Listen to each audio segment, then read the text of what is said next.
Seperti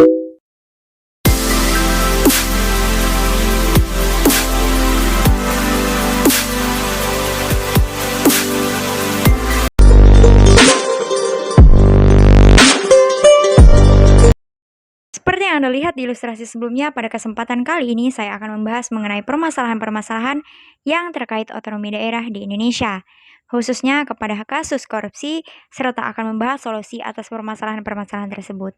Untuk lebih jelas dan detail, yuk simak video pembahasan berikut ini. Pelaksanaan otonomi daerah di Indonesia sudah berlangsung sejak lama berdasarkan Undang-Undang Amandemen, yaitu Undang-Undang Nomor 23 Tahun 2014. Otonomi daerah adalah hak, wewenang, dan kewajiban daerah otonom untuk mengatur dan mengurus sendiri urusan pemerintahan dan kepentingan masyarakat setempat. Sesuai dengan peraturan perundang-undangan, tujuan daripada dilaksanakannya otonomi daerah yaitu untuk meningkatkan pelayanan kepada masyarakat agar semakin baik, dengan melibatkan masyarakat untuk berpartisipasi secara langsung dalam proses daerahnya sendiri. Apabila dilihat dari penjelasan tersebut, maka sangat terlihat bahwa sekarang ini daerah memiliki kapasitas yang lebih luas dari sebelumnya dalam proses desentralisasi. Kekuasaan pemerintah pusat dialihkan ke pemerintah daerah. Dengan demikian, diharapkan daerah lebih maju, lebih sejahtera, dan mandiri dalam menata pembangunan di daerahnya masing-masing. Terlepas dari semua itu, apakah pelaksanaan otonomi daerah sudah berjalan lancar tanpa hambatan? Sama sekali tentu tidak. Banyak permasalahan-permasalahan yang hingga saat ini masih terjadi dan bahkan belum bisa teratasi meskipun pelaksanaan otonomi daerah dapat dikatakan sudah berjalan cukup lama. Seiring dengan perkembangan aturan perundang-undangan otonomi daerah, tujuan otonomi daerah sepertinya menjadi semu dan tidak sesuai. Terlihat dari banyaknya permasalahan yang berkaitan dengan penyelenggaraan pemerintah daerah. Dapat dilihat dari munculnya raja-raja kecil di daerah yang dinilai berkuasa, dianggap tidak pentingnya koordinasi dengan pemerintah pusat, ketimpangan sumber daya alam antar daerah, dan banyaknya anggaran untuk kesejahteraan rakyat yang dikorupsi oleh oknum pemerintah daerah. Misalnya saja seperti kasus tahun 2022 pada bulan Januari, selama 3 pekan berturut-turut masyarakat sudah disuguhi kabar penangkapan kepala daerah yang terjerat kasus korupsi. Tak kurang dari 3 kepala daerah telah ditetapkan sebagai tersangka rasuah. Penangkapan ketiganya membuka lembaran hitam di awal tahun dan menambah daftar panjang kasus korupsi kepala daerah. Resolusi menjadi lebih baik di tahun baru tidak berlaku bagi ketiga kepala daerah yang terjaring operasi tangkap tangan KPK. Mereka adalah pertama, inisial RE Wali Kota Bekasi, Jawa Barat yang terseret dugaan suap dalam pengadaan barang, jasa, dan lelang jabatan. Selanjutnya ada AGM Bupati Penajam Pasir Utara, Kalimantan Timur yang disangka korupsi suap pengadaan barang, jasa, dan perizinan. Dan terbit rencana perangin-anginan Bupati Langkat, Sumatera Utara yang diduga korupsi penerimaan hadiah atau janji proyek. Praktik rasuah yang mengemuka di awal tahun sekali lagi ibarat fenomena gunung es.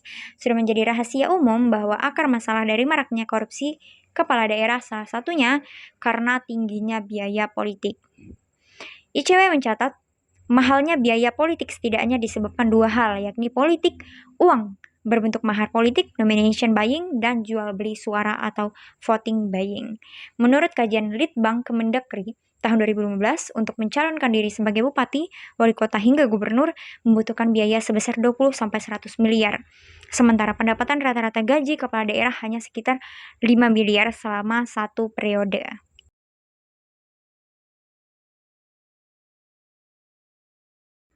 Hal-hal semacam ini masih sangat rentan terjadi dalam pelaksanaan otonomi daerah di berbagai tempat. Meskipun sudah memakan waktu 2 dasawarsa dalam pelaksanaannya, otonomi daerah belum berjalan dengan optimal. Pada akhirnya terdapat beberapa alternatif dan strategi yang dapat dijadikan solusi dalam permasalahan otonomi daerah, agar tujuan desentralisasi atau otonomi daerah tidak melenceng dari tujuan semula. Strategi penyelesaiannya yaitu dengan meregulasi kembali peraturan perundang-undangan mengenai desentralisasi, agar sinkron dengan pemerintahan pusat, kemudian mengetatkan pengawasan terhadap anggaran daerah, transparansi pengelolaan keuangan untuk mendukung program kesejahteraan rakyat. Meningkatkan kerjasama antar pemerintah daerah dan peningkatan peran pemerintah provinsi dan memisahkan aturan otonomi daerah umum dengan daerah khusus. Pada akhirnya, otonomi daerah bertujuan memenuhi kepentingan negara, yaitu untuk mewujudkan cita-cita masyarakat yang lebih baik, lebih adil, dan makmur. Setelah lebih leluasa mengelola daerahnya sendiri, diterapkannya otonomi daerah, termasuk juga untuk mengurangi beban pemerintah pusat dalam pelayanan masyarakat agar efektif, efisien, dan lebih tepat sasaran.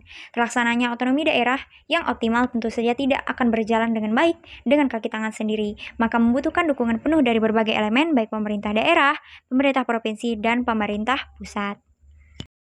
Harapan saya sebagai mahasiswa terhadap tindak pidana korupsi adalah semoga tidak ada lagi kasus-kasus yang ada di Indonesia yang mengenai korupsi. Semoga kasus-kasus yang telah terjadi di Indonesia dapat teratasi dengan baik, dengan hukuman yang semaksimal mungkin, agar tidak ada lagi orang yang akan melakukan korupsi lagi, bahkan orang yang akan melakukan korupsi akan berpikir sebanyak beribu kali untuk mau melakukan tindak korupsi tersebut, karena takut dengan hukuman yang berat dan menyiksa tersebut. Baik, sekian video saya. Mohon maaf apabila ada salah kata.